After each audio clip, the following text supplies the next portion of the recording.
Hi, so we're going to be going through with an installation of this head unit upgrade for this Lexus IS 2008. Now the year within that's the 2005 to 2008 model, not the late 2008 onwards to 2013.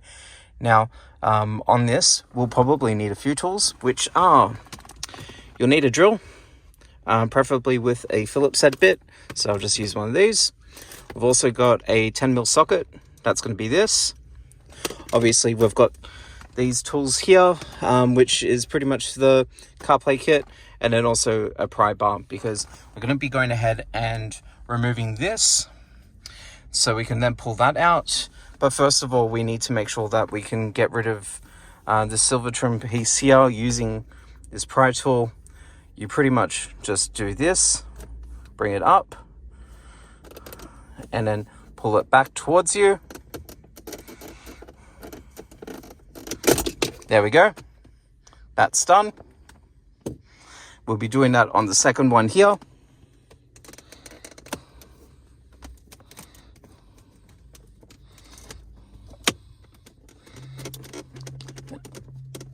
And then pulling that back.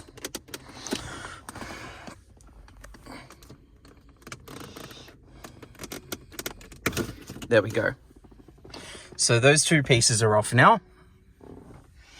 And so we can get through onto this part here. So we'll be back on shortly. So using this pry bar, you want to make sure that you go through this right here and go through here. So you can then pull this up. Now, whilst I was going through this disassembly, I may have missed out on a couple of things. I'm going to include in the video description a couple of other tutorials to follow as well if I have missed out on anything.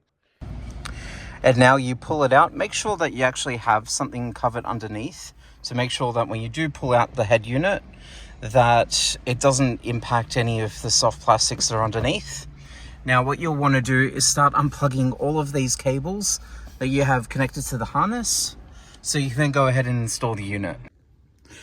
Alright, so when you've taken out the head unit, so you can go ahead and do the cabling, you'll be given 1, 2, 3, 4, 5, roughly 5 or 6 cables. Now, not all of them are going to be necessary. And there's a couple of things I do want to show you. So on here, now you'll want to connect this one and this one. This one's for the Bluetooth and Wi-Fi that I mentioned earlier. This is the unit that you receive.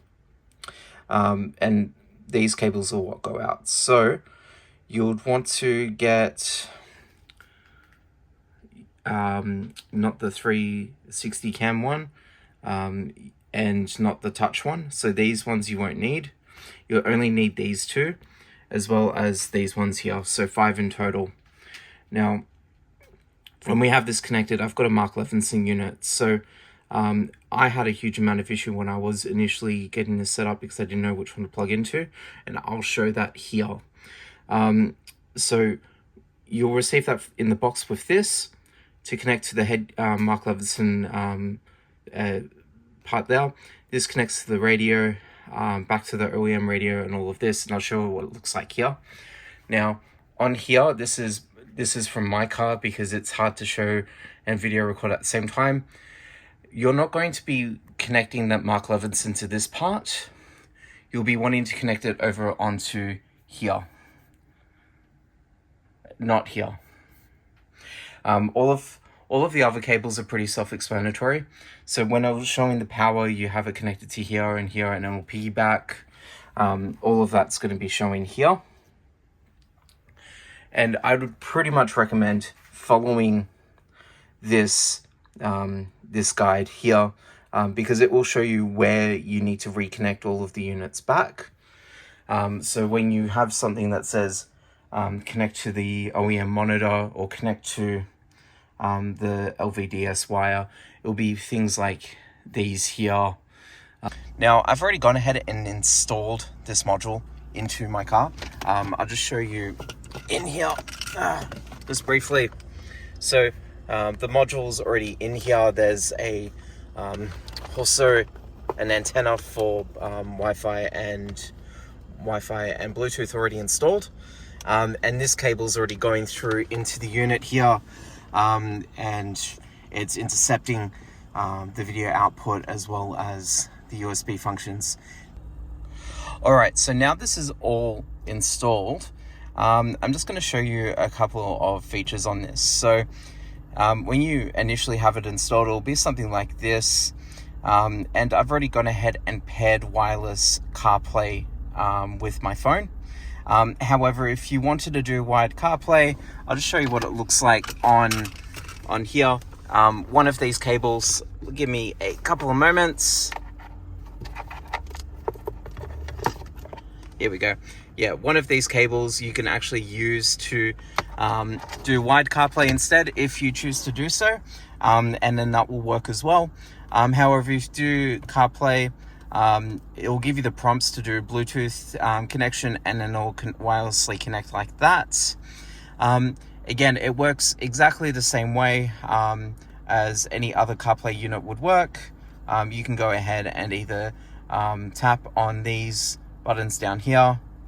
Again, it is resistive and not capacitive touch, so don't expect silky smooth transitions. You need to make sure you press onto the screen and then move across.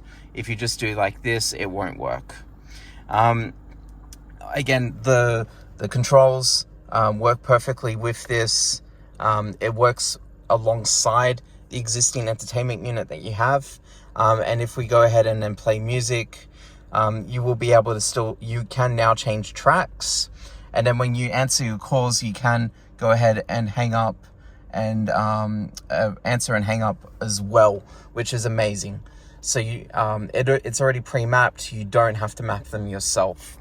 All of the functions work on this, as well as the sound. It will connect through to the Mark Levinson amplifier, and you will have great sounds coming from that. So yeah, that's pretty much it for this video of the installation. Again, like I said before, I'm going to include other videos of people doing their installations as well, so you can see other ways of getting it installed, or if I've missed anything as well. And if you've got any questions, feel free to put them into the comments below. Thanks again.